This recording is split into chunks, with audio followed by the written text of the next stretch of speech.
Hey everyone, कैसे हैं सभी? Myself Harshit जालानी, your mentor for chemistry and one-stop solution. That is the favorite channel for you all. That is NEET UG in 10 पे. And आपको बहुत अच्छे अच्छे videos यहाँ पे मिलने वाले हैं और आपको शॉर्ट साइज वीडियो जिसपे कंसेप्टली अच्छे से एक्सप्लेन करा हो और मजा आ जाता हो.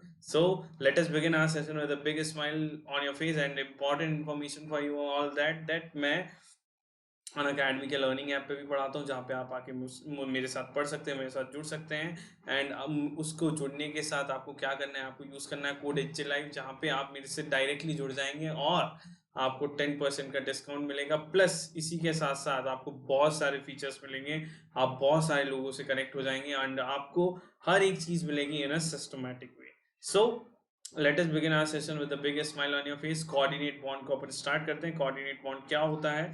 तो बहुत से बच्चे कभी कभी कंफ्यूज होते हैं, कोऑर्डिनेट बॉन्ड सर समझाओ कैसे बनता है, कब बनता है, क्यों बनता है. तो मैं उसको आपको लिए एक चीज एक्सप्लेन करने वाला हूँ. देखो, बेसिकली कोऑर्डिनेट बॉन्ड जो होता है बच्चों, जो कोऑर्डिनेट बॉन्ड हमारे सामने है, जो कोऑर्डिनेट बॉन्ड प्रेजेंट होता है, ये कैसे बनता है? Coordinate bond is just the sharing of electrons. जैसे ए है और बी है, ठीक है. ए के पास इलेक्ट्रॉन्स है एक्सेस में, ठीक है. ए के पास इलेक्ट्रॉन है एक्सेस में, ठीक है, एक्सेस में. और इसके पास एक वेकेंट ऑर्बिटल है, ठीक है. अब हुआ क्या कि ये बॉन्ड करते वक्त ये अपने इलेक्ट्रॉन इसको डोनेट कर देता है और ये अपने इलेक्ट्रॉन इसको डोनेट कर देता है. पर सर देखो, एक एक डिफरेंस समझना कोऑर्डिनेट बॉन्ड में और कोवेलेंट बॉन्ड में. कोवेलेंट बॉन्ड में क्या होता था, ए और सी दोनों एक एक अपना अपना इलेक्ट्रॉन डोनेट करते थे, तो इनके बीच में एक सिंगल बॉन्ड क्रिएट हो जाता था, इनके बीच में एक सिंगल बॉन्ड क्रिएट हो जाता था, ठीक है. बट यहाँ पे क्या हुआ बच्चों, यहाँ पे ये हुआ कि ए ने बी में, इसमें जो इलेक्ट्रॉन इस बॉन्ड में प्रेजेंट है, जो इलेक्ट्रॉन इस बॉन्ड में प्रेजेंट है, they both belongs to bonded electron belongs to whom? Bonded electron belongs to A, ठीक है. दोनों इलेक्ट्रॉन ए के हैं, यहाँ पे शेयरिंग थी, एक इसका एक इसका. पर वैसा बॉन्ड जहां पे दोनों एक ही एटम डिनोट कर रहा हो, एक ही एटम इलेक्ट्रॉन डोनेट कर रहा हो बी का, for forming a sort of a covalent bond, that is known as coordinate bond. So what is the, बहुत से बच्चों को डिफरेंस समझ आना चाहिए. Only formation is different. Formation of coordinate bond is different, ठीक है. फॉर्मेशन डिफरेंट होती है, वह यहाँ पे एक ही एटम डिनोट करता है, डोनेट करता है इलेक्ट्रॉन, जबकि और कोवेलेंट बॉन्ड में दोनों एक एक करते हैं. Formation of coordinate bond is there, ठीक है. formation of coordinate bond is different, and after formation different, and after forming this bond, both have same property. Both have same property. किसकी same property हो जाएगी? आपके जिस same property as covalent bond.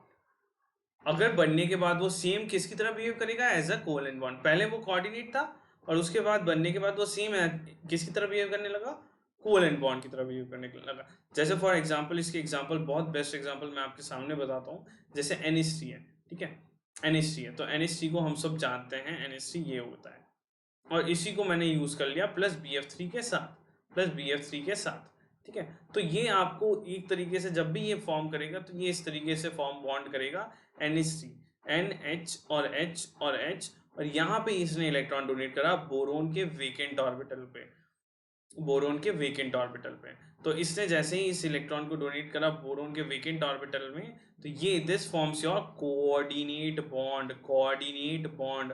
और अगर बच्चों आपको इतना सा आइडिया है, अगर आपको इतना सा ये सब समझ में आ रहा है, तो आपको ये भी समझ आ रहा होगा कि ये बस एक रिएक्शन है between a Lewis base and a Lewis acid का इंटरेक्शन है. यस और no? Lewis acid, Lewis base वो चीज है जहाँ पे जो इलेक्ट्रॉन क्या कर सके, डोनेट कर सके, और लुइस एसिड वो चीज है जो कि इलेक्ट्रॉन एक्सेप्ट कर चुके, जो कि इलेक्ट्रॉन क्या कर चुके, एक्सेप्ट कर चुके, ठीक है. तो बिकॉज ऑफ बोरोन के वेकेंट ऑर्बिटल की वजह से इसने यहाँ पे इलेक्ट्रॉन एक्सेप्ट करा and it will be creating to you a coordinate bond. For example, एक और मैं अगर आपको एग्जाम्पल बताऊं, जैसे कि formation of NH4 plus ammonium ion. तो अमोनियम आयन का केस ऐसा होता है बच्चों, जो अमोनिया है भाई, 3 बॉन्ड तो इसके वैसे ही क्रिएटेड है अमोनिया के, और जो लोन पेयर होता है, तो ये लोन पेयर से अपन सीधा कनेक्शन बिठा देते हैं, सीधा कनेक्शन बिठा देते हैं हम लोग, इस लोन पेयर को सीधा कनेक्शन जोड़ देते हैं जो H+ है, जो H प्लस यहाँ पे प्रेजेंट है, that is the structure of ammonium ion. ठीक है, जो अमोनियम आयन कैटायन फेमस होता है ना, अमोनियम आयन वही। ठीक है, और that will be your coordinate bond, this bond is known as your coordinate bond. Why is it known as your coordinate bond? Because all the electrons are shared by the nitrogen itself। कोई भी H ने कोई H plus ने कोई भी electron share नहीं कराया, सारे के सारे जो भी शेयरिंग हुई है वो नाइट्रोजन की तरफ से हुई है। So that leads to the formation of ammonium ion और कोऑर्डिनेट बॉन्ड। तो ऐसे और भी बहुत सारे एग्जांपल्स मिलेंगे आपको जहां पे कोऑर्डिनेट बॉन्ड फॉर्मेशन होता है ना। फॉर एग्जांपल आपको और भी जितने एग्जांपल हैं आप कमेंट में जरूर डालिएगा टू क्रॉस वेरीफाई, तो मैं आपको आंसर वहां पे करूंगा कमेंट में कि हाँ ये होगा या नहीं होगा, कहाँ पे कोऑर्डिनेट बॉन्ड पॉसिबल है या नहीं है।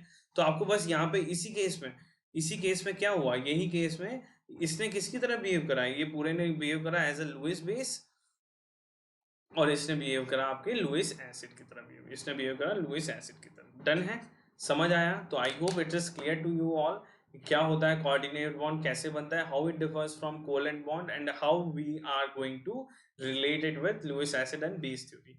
सो थैंक यू ऑल, एक इस कंसेप्ट आपका स्ट्रांग हुआ होगा। I hope you like the video, और जितना हो सके आपका प्यार फैलाएं, आपका प्यार दें हमें, ताकि मैं और अच्छे अच्छे वीडियोस आपके लिए डेली लाता रहूं। Thank you all. Stay happy, stay blessed, stay connected. Bye bye.